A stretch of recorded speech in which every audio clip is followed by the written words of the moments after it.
It is the second and final day of the summit between U.S. President Donald Trump and Japanese Prime Minister Shinzo Abe at Trump's Mar-a-lago resort in Florida. And it was another day jam-packed with news and comments on North Korea. At a joint press conference with Abe on Wednesday, President Trump said the U.S. will do everything possible to make his meeting with the North Korean leader a worldwide success. For more, let's connect to our Lee Ji-won, who joins us on the line. So, Ji-won, tell us more about what we gleaned from this press conference. Mark, much of the press conference covered North Korean issues and what the U.S. hopes to gain from it.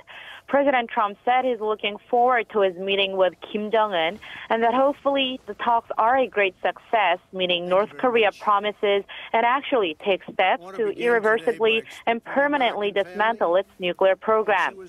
He said that denuclearization of the Korean peninsula would be a tremendous thing for North Korea and for the world, and that the U.S. will be doing everything possible to make it a global success.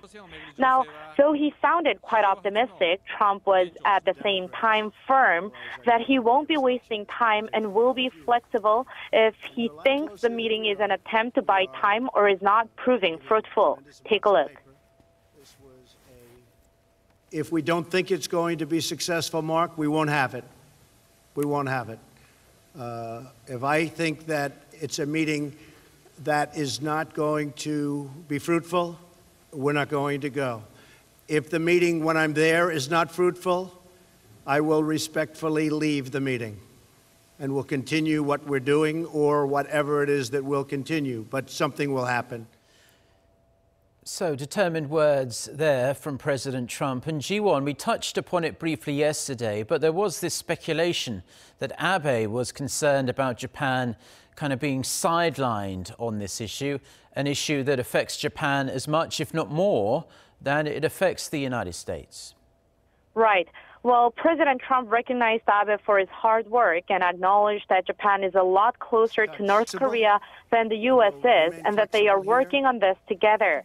The two leaders also reportedly agreed to continue their efforts towards the early resolution of Japanese abductees in North Korea.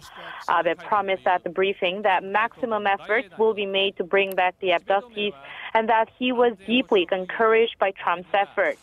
President Trump also talked about the 3 American citizens detained in North Korea.